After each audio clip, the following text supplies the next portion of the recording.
Hello and welcome to my YouTube channel. My name is Mark and I thank you so much for coming by today. When I was a kid growing up, we all had our favorite brands and products that we really loved and gravitated toward enough to defend in friendly arguments to friends and family over whose brand or product was better than the others. I loved McDonald's while my brother, he loved Burger King. My sister drank Pepsi while I drank Coca-Cola. And my parents, they would only go to Sunoco gas stations. That was their favorite. Well, whether it's clothing, music, even cars and automobiles, everyone has a different preference for a different brand or product that they gravitate toward. But as a young artist, I only had one small local retail art store in my area. We didn't have Amazon or online shopping back then. And that store that I had to go to only carried Winsor & Newton products. That's it. I wasn't aware of any other products except that brand. So, as a young artist, I invested my money in Winsor & Newton products, watercolor and gouache. And I learned to use them, and I really grew to love those products. In fact, I still use those products even today. Well, once my career took off and years went by, I learned about different products through word of mouth, and I got the experience of trying different things. Art stores in the city had different products, and I was exploring different ranges of products. But it wasn't until I discovered online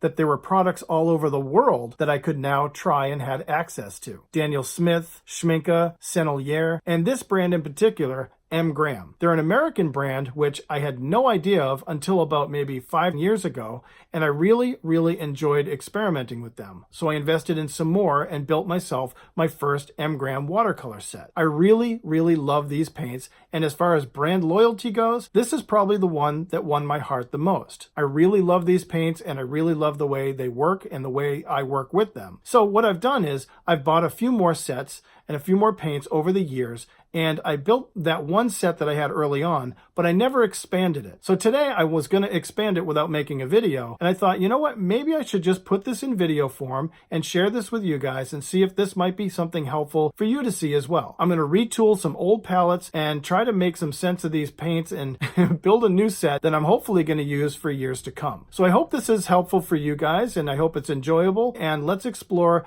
M. Graham paints and retooling an old set to expand into a new one. Come on along.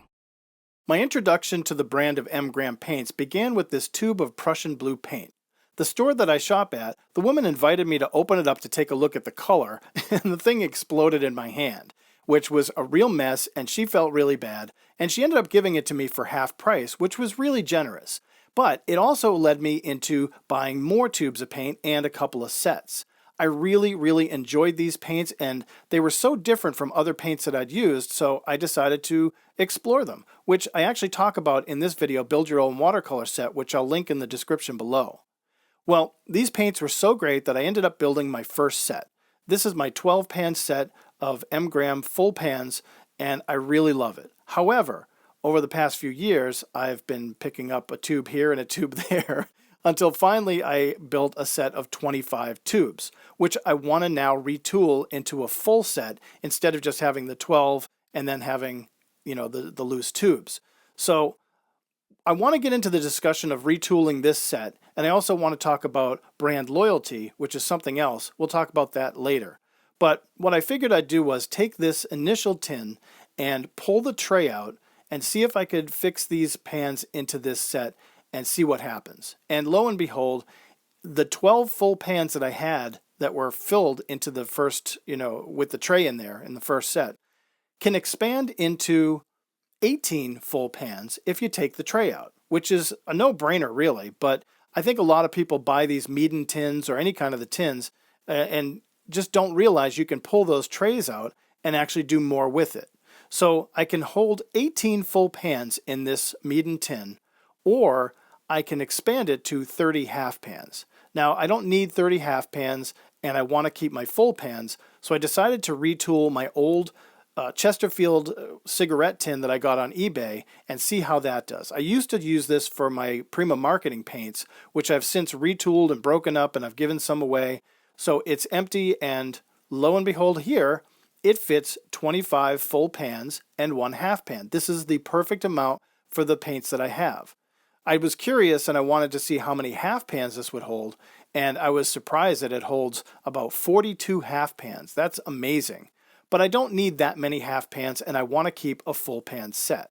So I decided, okay, I'll go with the full pan, setup, and see how that works. So I cut out this piece of illustration board or mat board, and that's going to be the backing, the bottom, or the new tray, I guess, for the new set that I'm building. So what I'm going to do is lay out the new set how I want it, starting with red, orange, yellow, green, blue, and violet, and see how this lays out for me. I'm taking these extra pans that I have. I always keep a set of extra pans, half pans, and full pans on hand, just because I'm always mixing around sets and I always always retooling something. But you can see here in this sort of Mondrian setup, I was able to fit all these pans in sort of a pattern that will work for me in how I like to lay out my colors. I don't know how you like to lay out your colors, but everybody has their preference.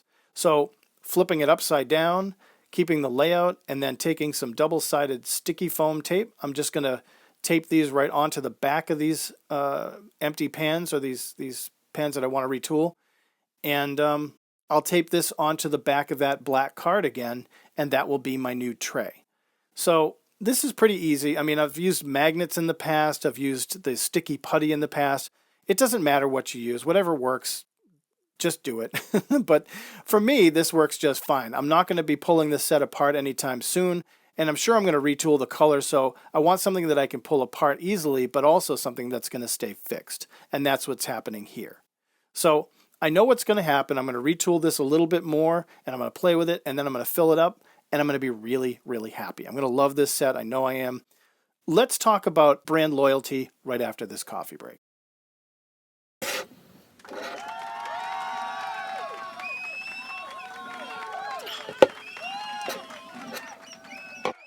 I'm so excited to get this new Mgram set up and ready to go. Unlike other brands of paint, these are really sticky, easy to re-wet, have a ton of pigment, and even kind of smell funky. It's widely reported that Mgram paints can often smell like a moldy swamp or rotten eggs right out of the tube. I don't know why, but it's happened to me, and I don't want to let that scare you because once they're stable and dry, that smell completely disappears. And I will say that if you leave them outside on a picnic table like I did last year, you'll find the honey in Mgram paints may attract ants. My new set looks great, and I love having it in this cool 1940s Chesterfield cigarette tin. But what to do with my old tin?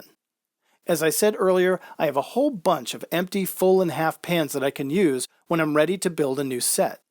And as I've mentioned in the past, I really try to retool or recycle just about everything to give it a second life or a newfound function.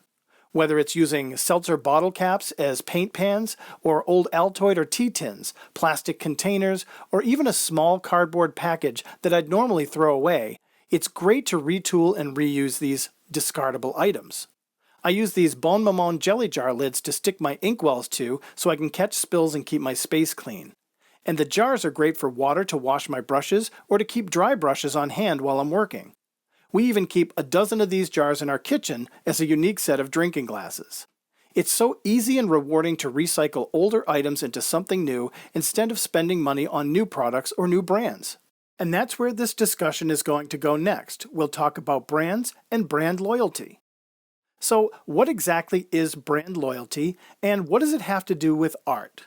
Well, the best way to describe brand loyalty is when consumers like you and me experience a positive emotional response to a product, service, organization, or company enough to make dedicated financial or personal commitments exclusively over those companies' competition.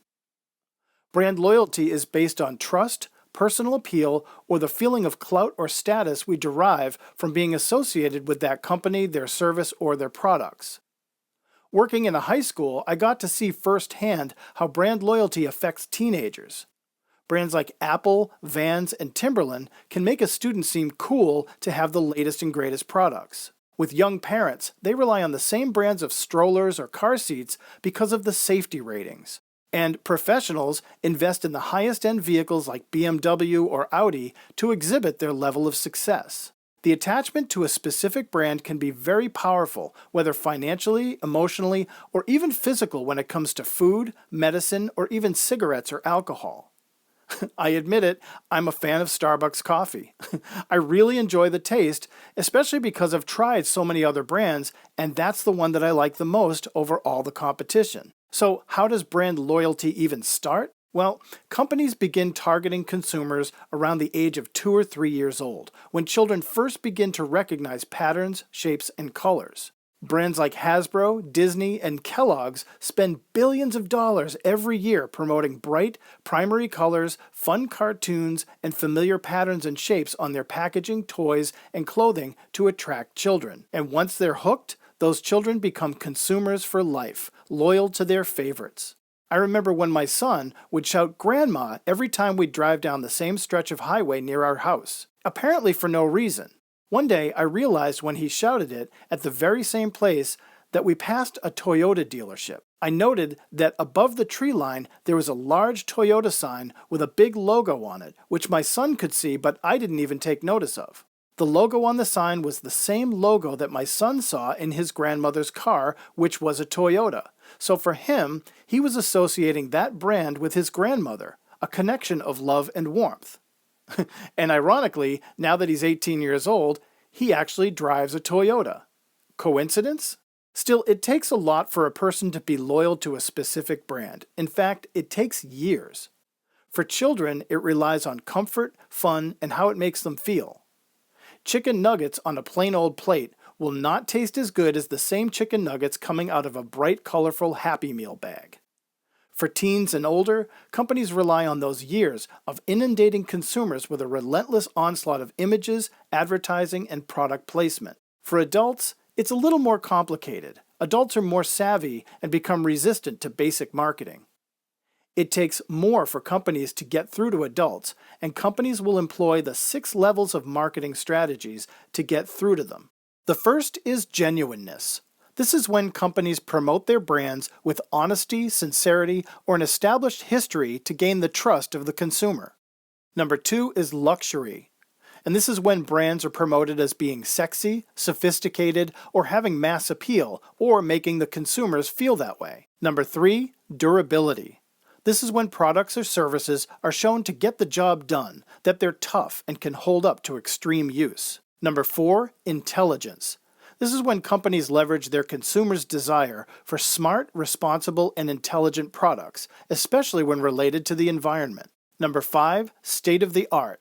This is for consumers who demand the newest, latest and greatest, and most current products on the market. And lastly, number 6, inspirational. This is when products are promoted as being fun, creative, expressionistic, and positive, which are big among most artists and creative types. And then, of course, there's the less savory strategies, where companies rely on subliminal or subconscious brand recognition, whether it's in product placement in a favorite movie or TV show, or mentioned in a popular song or a podcast. Professionals in the business of marketing know that there are 4 specific types of reactive marketing to get consumers to react to their efforts and remember the brands over their competition. The first of these 4 is, number 1, informational. The best way to a consumer's heart is actually through their brain. By providing clear and direct information about a brand or product, it's the best way to get consumers to remember that brand or product. For example, Brand X filters are tested and proven to remove 100% of all pathogens from water. Consumers will respond to that information and become loyal to that brand because they deliver and they've been tested. Number 2, humor. Using a sense of humor and levity is one of the most standard ways to market to consumers. Insurance brands have figured this out a long time ago. Just look at the advertising for Geico, Farmers Insurance, Progressive, or Nationwide to see prime examples of humor in advertising. Number 3, sex appeal. If there's one thing that marketing professionals know, is that over all other forms of marketing, sex sells. For decades, companies have associated all kinds of products and brands with sex, whether it's food, clothing, cars, or even power tools. It draws off basic human nature, and it's been proven time and time again that it works. And lastly, number 4 is shock value. One form of brand marketing that is both effective and yet sometimes frowned upon is shock value. That can range from reviving a deceased celebrity and using them in a commercial, like Burger King recently did by featuring Andy Warhol in a Whopper ad, or catching a consumer off guard, like fashion company Sisley did when they compared the addiction to their products to actual drug addiction. This form of marketing is often obnoxious, attention-seeking, offensive or edgy, and is often referred to as shockvertising. So, how does all this apply to artists? Well, whether you're a professional artist or an avid hobbyist, ask yourself about the brands and products that you use. Are you loyal to them because of one of the 6 levels of marketing strategy, like their genuineness, their durability, or because they're inspirational? And how do those companies sell their products using the 4 forms of reactive marketing? Does their packaging show information like what the product is made from or what it does? Or does it use shock value by showing mind-blowing artwork that most artists would love to be able to create? And ask yourself if you could give up your Prismacolor pencils and only use Staedtler. Or maybe stop using Copic markers and only use Artist Loft from Michaels. Whether it's markers, brushes, paint, or even paper, artists are subjected to brands and products more than any other field. And even the artists you find here on YouTube tend to favor certain products over others. I mean, would I be willing to stop using my new M-Gram paints and only use paints from a lesser-known company? Heck no, I love my M-Gram paints. Companies like Daniel Smith, they continually release new, obscure products to expand their product line, knowing that devoted customers will line up for them. Other companies release similar products with different naming conventions like student grade, premium, or professional grade, which can confuse consumers into buying one over the other. And for designers and digital artists, some companies will only release products for a specific platform or operating system, locking consumers into using specific products. In 2005, Adobe Systems, the company that produces industry-standard software like Photoshop and Illustrator, literally bought the only competition they had, a company called Macromedia, thus forcing digital professionals and service bureaus to use only Adobe products. Art and design are big business, and billions of dollars a year are spent on art supplies and tools for artists. That's why the big companies work very, very hard to maintain that brand loyalty and to present the best products available on the market to consumers. It can take many years for a smaller company to emerge on the landscape and leave enough of a footprint for the market to recognize their presence and for consumers to trust their products and become loyal. One of the newest companies I've seen is a company called Arteza, who is making great strides in the marketplace and who I'm sure I'll be talking about again in the future. The fact is, yesterday's brand loyalty is not what it is today. Like I said, in the old days, consumers had to go with what was available to them. There was no such thing as online shopping, so the best you could do was go to a local store and buy whatever they had in stock. And if they didn't have it, well, you were out of luck unless you were able to order it from a catalog, and that usually took weeks. Back then, brand loyalty was based more on product availability than anything else, and companies paid big bucks to have their products on the shelf. And that still holds true today. But the good news for us is that we do have online shopping, and the big brand companies are finally seeing the result of the power that the internet has. In the area where I live, brands like Gucci and Victoria's Secrets are actually closing their retail stores, while companies like Dunkin' Donuts and Apple continue to thrive. Companies are developing incentive plans like never before to keep customers coming back. Michaels and AC Moore have reward programs and in-store 40% off coupons to keep customers happy. And when I worked for Staples Corporate, one of the programs I worked on as a graphic artist was their reward program. Imagine an entire team of marketing reps and graphic designers dedicated to the company's reward program. That's how important brand loyalty was to them. And when I worked for Gillette, well, the entire marketing division took a field trip to stores like CVS, Rite Aid, and Walgreens to actually hand out coupons for free razors to consumers right in the store. It was a tactic of guerrilla marketing, and it worked. Customers could use that coupon right there on the spot in the store. Well, it also worked for the company because in giving away the handle of the razor, customers would now be locked into buying the replacement blades forever. The benefit of brand loyalty for consumers today is that we can hold these brands accountable.